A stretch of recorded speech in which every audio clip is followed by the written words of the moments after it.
Welcome to Category Visionaries, the show dedicated to exploring exciting visions for the future from the founders who are on the front lines building it. In each episode, we'll speak with a visionary founder who's building a new category or reimagining an existing one. We'll learn about the problem they solve, how their technology works, and unpack their vision for the future. I'm your host, Brett Stapper, CEO of Frontlines Media. Now let's dive right into today's episode.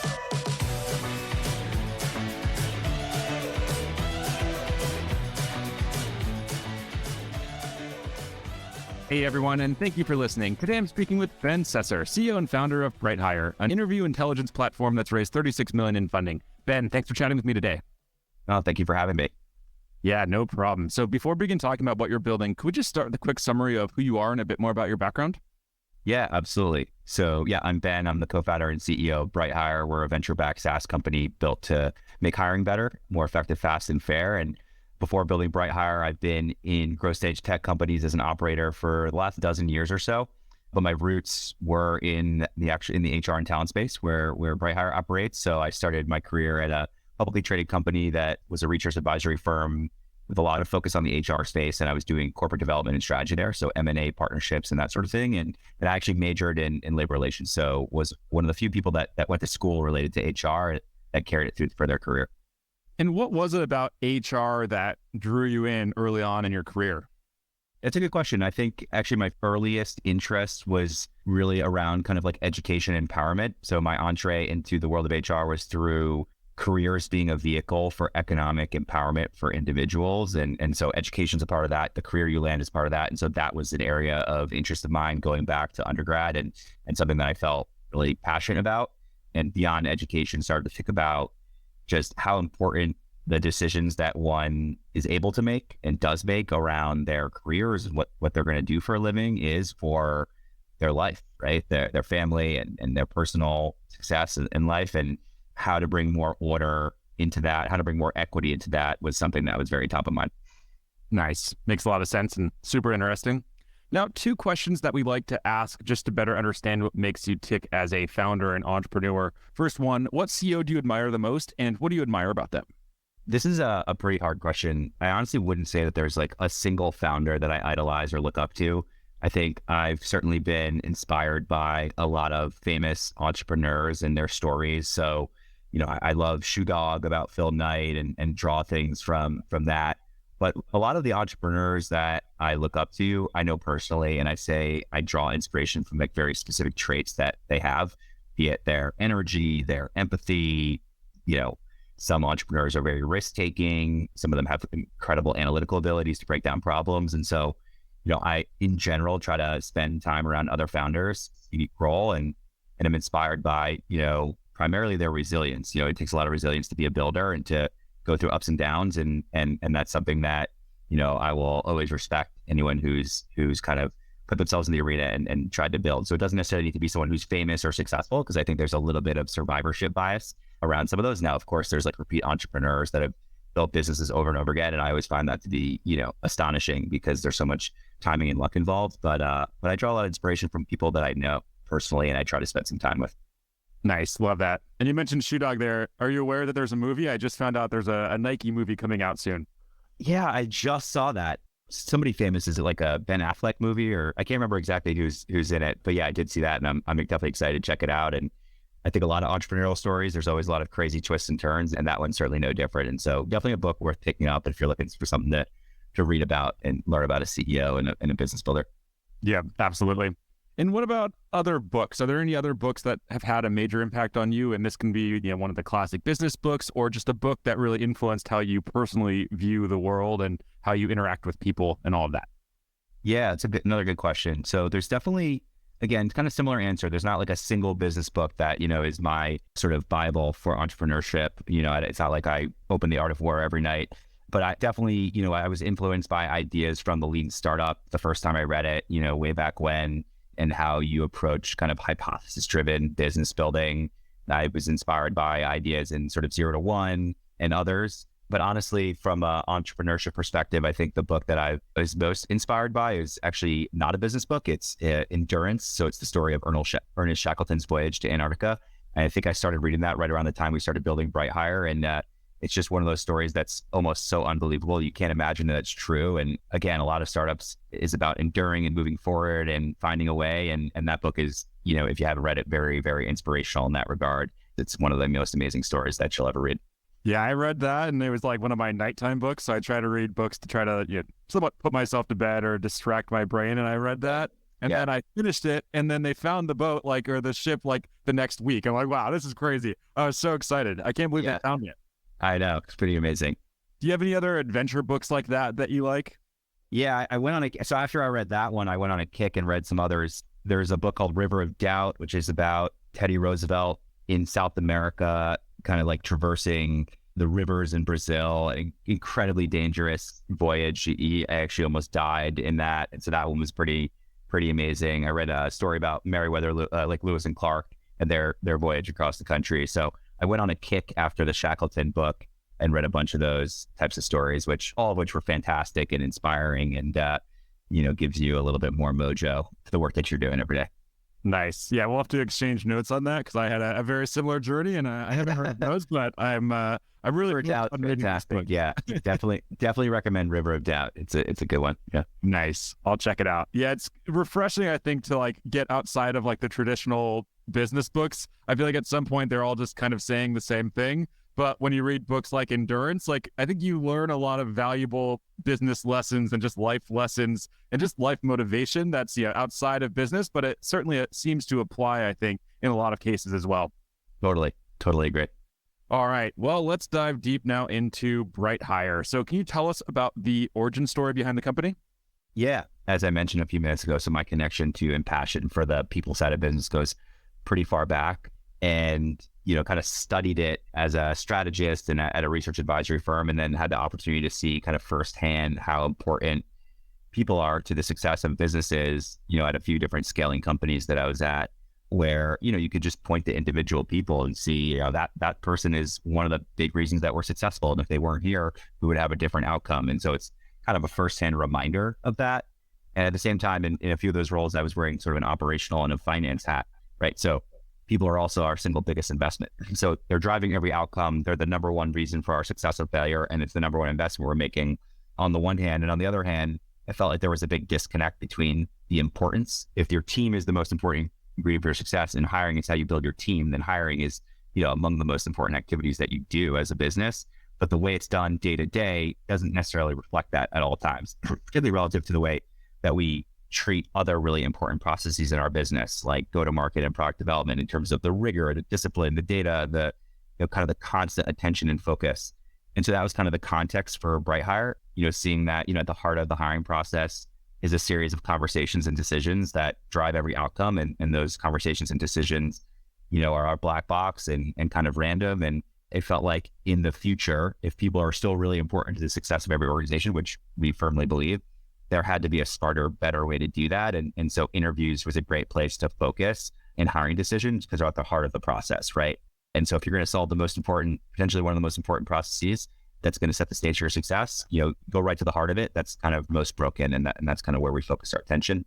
But it's hard. It's hard to get interviews right. And so, there's a whole bunch of reasons for that I can get into, but it just seemed like that was a tremendous opportunity to solve that problem and then create, a more systematic way to hire better, make it more efficient, more effective with less bias. And looking through your site as the logos scroll by, it's essentially every dream big unicorn tech company that someone would want to work with. So what's the secret? How were you able to break through the noise and capture the attention and earn the trust of all of these impressive logos? Yeah, I'd love to tell you that there was a magic wand, but I think ultimately, the first stop is, do you have a product that is going to solve an important problem for folks? And I think all the companies on our site that you're looking at and the rest of our clients, they share some common traits and principles. And primarily, they are very talent-forward organizations that want to treat hiring as a discipline, as something that should be a competitive advantage and certainly a strength of their organization because they know the stakes are really high. And so, finding early on the right, sort of psychographic, the right folks, and bringing something to the table that has, a clear connection back to the things that they care about is really important. And ultimately, a lot of the early great clients that we brought on board, started pretty early in our company formation process. These were folks that we talked to early on to validate the concept, to get feedback as we built the business and built the product, such that, when it was the right time to, put something in their hands that could work functionally, they were already bought in. And at the same time, we had validation from the market before we invested a bunch of time. Makes a lot of sense. And talk to me about market categories. So is interview intelligence, is that a widely accepted category? Is that a line item that most organizations have carved out now? Or is that a new category that you're pioneering and really pushing to create? Yeah, that's a great question. We are in the broad sense in an existing category, right? Video interviewing is something that folks have done for a long time, but the category itself has transformed quite a bit from the days when, just having a software platform where you could talk to somebody on video remotely and do an interview was the thing to what we do. So the subcategory interview intelligence is new. We are the leader. We've educated the market, and we can talk about, that process. And so we are bringing something new to the table that folks haven't done before. But what they have done before is interview. And, increasingly, certainly post-pandemic, on doing so on Zoom and Meet and Teams. And so that affords an opportunity to do things and get a set of capabilities that were impossible before. By having this, technology-mediated conversation, you can create value in ways that you weren't able to before. So that was really the crease that we stepped into. And once we did that, we were able to layer on so much value for all the stakeholders in the process. And so, yeah, definitely we exist within a broader existing category, but what we do is new, and interview intelligence is a new thing. And yeah, we've been at the forefront of that. And do you envision eventually it's going to really be its own standalone market category, or is it always going to be a subset of the video interviewing category? Well, I think we've created a pretty big distinction in terms of what we do relative to the historical products in this space. And so we certainly believe that the opportunity space that we occupy is going to be a big standalone category over the long haul, without a doubt. There's so much value for adopting what we do. It makes such a demonstrable and immediate difference to the quality and the efficiency and the equity of hiring. So yeah, we certainly believe that it's a standalone, big opportunity unto itself. And there's quite a big distinction between sort of what we do and the existing players that lived in the space for a long time. And do you think that existing category eventually just goes extinct and is replaced by interview intelligence? Like, will video interviews even exist without the interview intelligence component? Like, is there a world where that makes sense, or is it all going to be interview intelligence at some point? It's a great question. Yeah. I mean, again, the capabilities that we're layering onto the process, it's hard to imagine that you'd want to do interviews not the way that, we're supporting folks doing them in the future. And just to give you a quick sense, we are helping every single interviewer run a better conversation in the moment, right? We're automatically recording, transcribing the conversation so that, just like I'm focused on you now, not writing everything down you're telling me, that's what you can do in an interview, which is really important. You have such a finite amount of time with a candidate to evaluate them and understand if they're going to be a fit in your organization. And we're talking about decisions that are tens or hundreds of thousands of dollars. And so to not spend every second of that limited time at full attention with full focus, and also delivering the experience a candidate, wants, right, in that regard, is a big miss. And then, after the conversation, we create shared context for decision making, right? Brett, if you and I were going to go try to buy a company or start a company or make another big decision together, we would be sharing spreadsheets and memos and have all the shared context to align and make those decisions. But that's not actually the case in hiring today, right? It's a lot of trading notes and games of telephone, which, given the stakes, is almost kind of incomprehensible. And then systematically, we're helping the process run better, right? So we're helping people ask the right questions at the right time, and we're giving a bunch of insights back to organizations that help them understand the effectiveness of their hiring process and the equity around it. And so when you think about all those capabilities layered on to relative to what existed before, which is just a conversation that happens and disappears and becomes like a few bullet point notes, it's such a gap, right? And so it's hard to believe that that's not where the world moves, which is why we started the business. We sat back and said, AI and technology are going to really revolutionize the way that we do nearly everything, right? And particularly within work. And so in the context of all of that sea change, which, if you look at things like OpenAI, ChatGPT, I mean, it's very palpable right now. Did we believe that 5 years from now, all of that would exist, but hiring would still be pen and paper notes and people's memories. That was not a future that we felt reasonable, which is why we started the business. Makes a lot of sense. This show is brought to you by Frontlines Media, a podcast production studio that helps B2B founders launch, manage, and grow their own podcast. Now, if you're a founder, you may be thinking, I don't have time to host a podcast. I've got a company to build. Well, that's exactly what we built our service to do. You show up and host, and we handle literally everything else. To set up a call to discuss launching your own podcast, visit frontlines.io/podcast. Now, back to today's episode. And looking through the site, it seems like it's very intentional that you're owning interview intelligence. You literally do own interviewintelligence.com. Looking at that site, old way, new way, I'm guessing there's a clearly defined category strategy here, or at least a clearly defined strategic narrative that you're building on. Is that fair to say? Yeah, totally. When you are creating a category, there's a bunch of things that you have to do that are distinct from operating in an existing category and maybe just being a disruptor, but still fitting nicely within the lane of an existing category. And so we are definitely leaning into a lot of those best practices and things that, we've learned from looking at other great companies that have created categories historically, whether it be around branding or education or formalizing the category in the right places. There's a whole bunch of things that go into it. Are there any inspirations that you have, or any specific companies that you've looked at their approach to category building and just felt really inspired by them?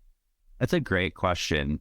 Gainsight is a company that comes to mind. We know some of the folks that were involved in the building of that business. And before they existed, there was no purpose-built software for customer success, right? And so they did a whole bunch of things that I think others have tried to emulate following them that were really successful. They built a really strong community in customer success, which was kind of nascent at the time.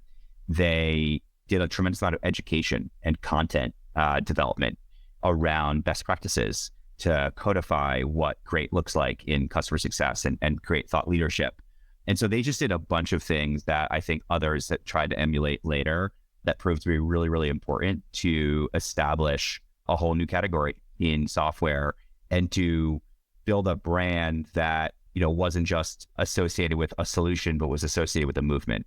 So that's one. I think HubSpot's another one that folks look at. Their original founding was really around this idea of inbound demand versus outbound and content and so on and so forth. And so I think they had some of those principles in place as well. Yeah, I love both of those companies, but I especially love Gainsight, and they're one of the companies that I reference a lot when it comes to category creation and category design, because like you said, they just really nailed it with identifying that customer success managers were an underserved demographic and there was a market for that. Yeah, they've done such a good job. One thing in the things you listed out there you failed to mention is his rap, Nick Mehta's customer success rap. Have you ever seen that video? I have, yes. Yeah, Nick is someone I've been fortunate to know a little bit and spend a little bit of time with. And I think that rap's amazing. I think in general, his leadership style is one that I really, really appreciate. Yeah, he comes across as cool. So big question there. When is your hip hop tape going to drop? When are we going to see the rap come out? That's a great question. I think those moments are at this point strictly for BrightHire offsites thus far. And so I think TBD on when I'm going to bring the cameras behind the scene of a BrightHire karaoke night and release it to the world. But noted, and I'll talk to our marketing team about when that makes sense. Sounds good. I'll be anxiously waiting for an update here. Now, to dive here, just a few more questions on the category side, since so many of the founders listening in are either thinking about creating a category or actively trying to create a category. So when you set out to build the company from day one, was that clear in your mind that this was going to be a new category? It was going to be called interview intelligence, or was there a real discovery process that led to you eventually making that decision and coming up with that term? Yeah, that's a great question. I know there's lots of checklists and things that have been put out into the world in regards to, sort of making the decision as to whether or not you want to create a category or join an existing one. I think a lot of folks that have created categories generally say, if you can fit into an existing category, you should probably do that from like hard lessons learned and those sorts of things, which makes a lot of sense. Category creation is definitely always a challenge, even if the rewards are great. You're educating the market on a new, better way to work. So it takes a lot of time and it's always a work in progress, I think, for a long time until things get really established. And so I think early on, we were, bright-eyed and bushy-tailed and we're excited about this prospect of like bringing something new into the world. That's, one of the, I think, traits of founders is, you're excited about bringing innovation. And so we quickly said, hey, this is a new category because we felt it was so different from, what existed before. And we felt that the value was transformational and we didn't want to get bucketed with solutions that were, truly pretty fundamentally different in terms of the way that they're used and the value that they create. So we didn't really have a drawn out conversation. We kind of went headlong into, hey, we're creating a new category. What's the best way to do that early on? And looking back, I'm not sure we would have done anything different. Part of category creation is really hard, but it's also really fun.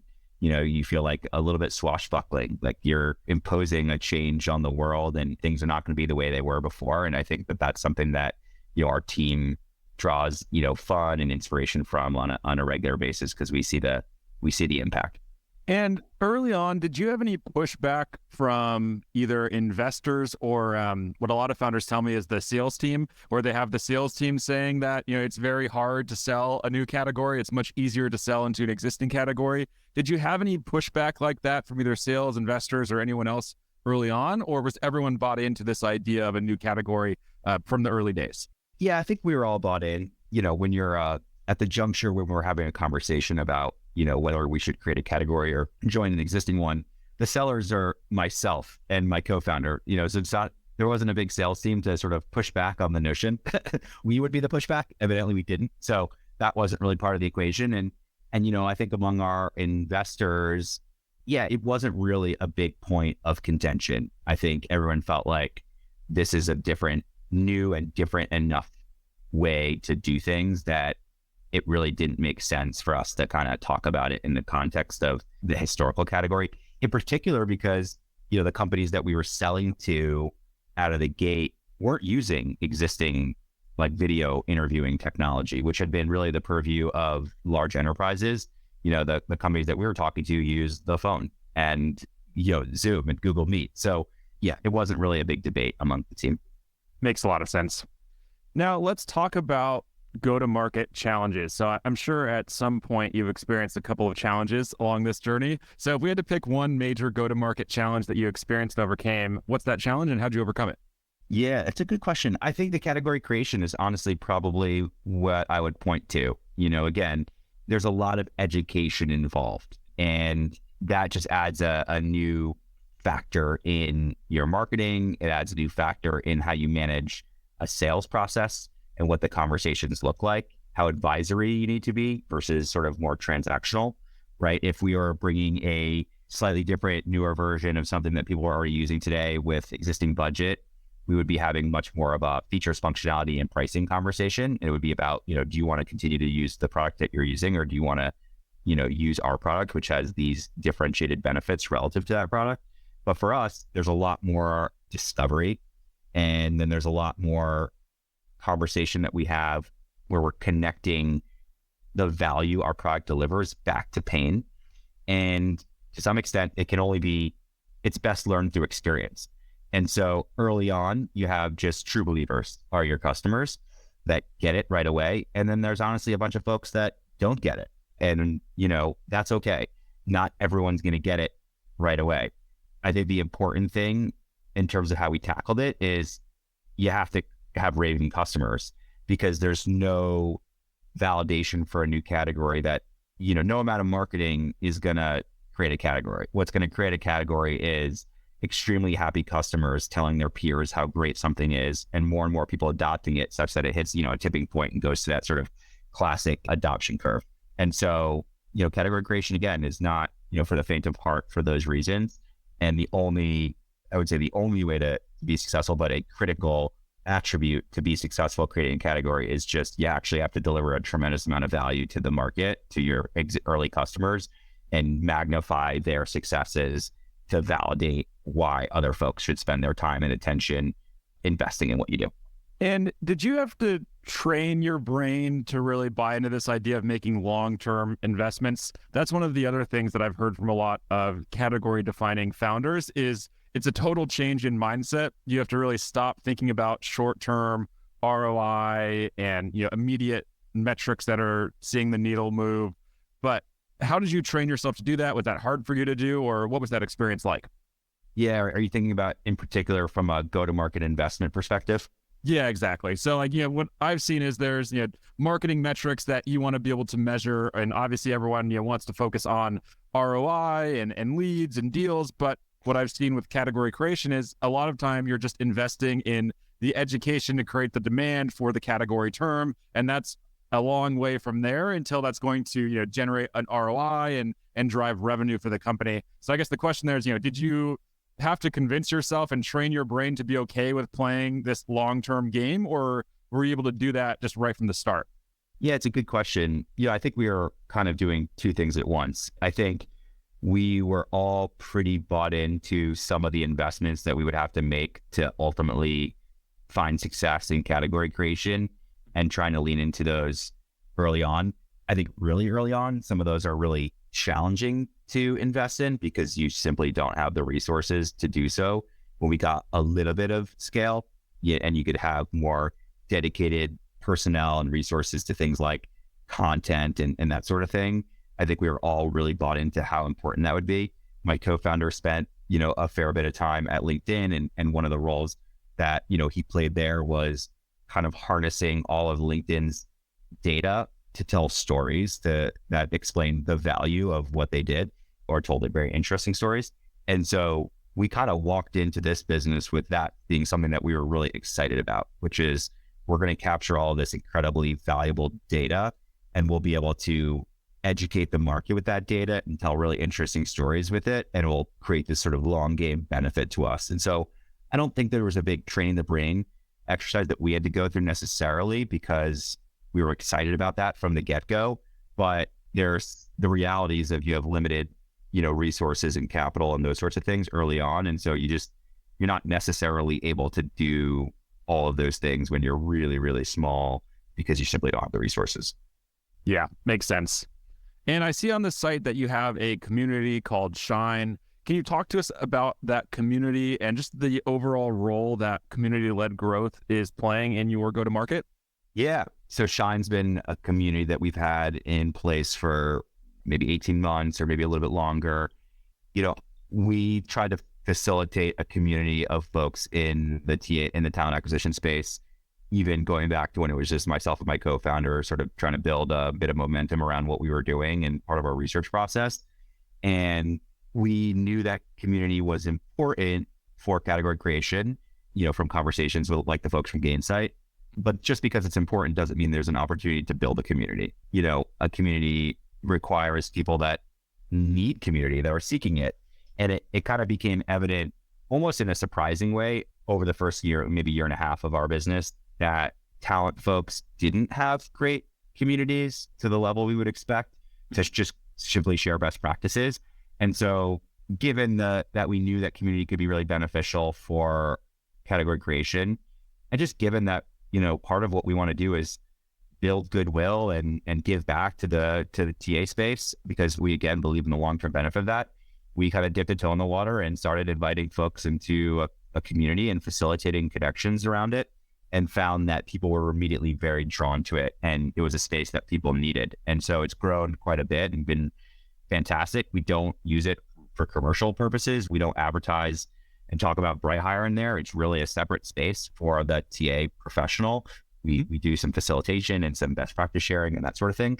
But we know that over the long arc of our business, this is a space that we all care about and are passionate about. And part of the reason that we love it so much is that there's a lot of best practice sharing. It's not like a highly competitive space in terms of company A won't tell company B what they're doing well. People are really open to sharing. And so we know that by facilitating that, ultimately it'll pay dividends in terms of, the associations that folks have with our brand and our ability to tap into that community for feedback and product development and a variety of other things. Makes a lot of sense.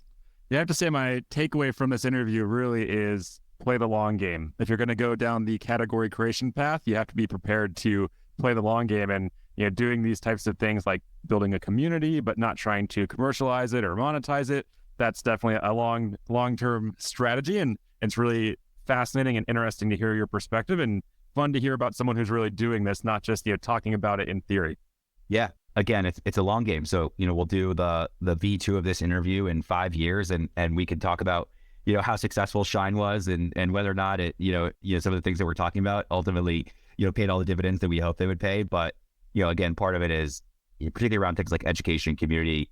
We also started this business, and so many of our employees they work at BrightHire because they're passionate about making hiring better, because we believe it's incredibly important for every individual, for every organization. And so to be able to give back to the community is something that we just find to be really important, and, don't need to quantify the value on a week-to-week basis to kind of know that that's the case.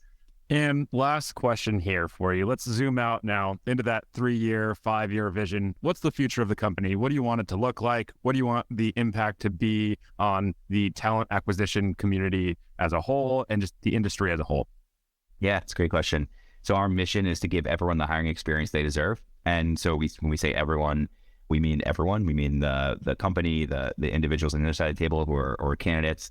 And we truly believe that there's an opportunity for us to transform the way hiring works forever. And if you think about what that means, it's quite an inspiring mission for us, because, again, people's experience day in, day out is so driven by the careers that they have, the doors that are open to them, the colleagues they work with, the success of their organizations. And so if you can make a dent in that, that's a pretty transformational outcome. Today we've done that for thousands and thousands and thousands of individuals. Those are folks that have been, interviewed and hired after being, interviewed on BrightHire and so forth. And over 5 years, we'd love to get that to, the 1 million mark. And if we've done that, that says a lot about other things that we've accomplished, right? It says that we've gotten a tremendous amount of adoption, which means that we've had a huge impact from a mission perspective. And if we've had that level of adoption, I believe that, we've also had quite a bit of business success as well. I'm very lucky in that, this opportunity sits in the middle of a Venn diagram that's like, a big opportunity that has a real mission to it that I'm inspired by personally, right? There's lots of big opportunities that I'm not inspired by. There's a lot of missions that aren't big opportunities, but I truly believe that we sit in the middle of that Venn diagram. And for me personally, it's quite a place to be able to operate. Amazing. Ben, this interview has been so much fun. Really enjoyed learning from you, hearing your story, hearing this vision, and just really hearing about your category creation efforts. So before we wrap, if people want to follow along with your journey as you continue to build both this company and category, where's the best place for them to go? Yeah, BrightHire.ai, BrightHire.com. We own both. So you can check us out there. Follow us on LinkedIn. You can connect with me on LinkedIn as well. And I'd be excited to continue the conversation with other folks listening along who are, thinking about jumping in and starting a business. Awesome. Ben, thank you so much for taking the time to chat. Really appreciate it, and look forward to having you back on in a couple of years to reflect on all of these efforts and this epic vision that you're working on. No, thank you, Brett. This is really fun. All right, keep in touch. This episode of Category Visionaries is brought to you by Frontlines Media, Silicon Valley's leading podcast production studio. If you're a B2B founder looking for help launching and growing your own podcast, visit frontlines.io/podcast. And for the latest episode, search for Category Visionaries on your podcast platform of choice. Thanks for listening, and we'll catch you on the next episode.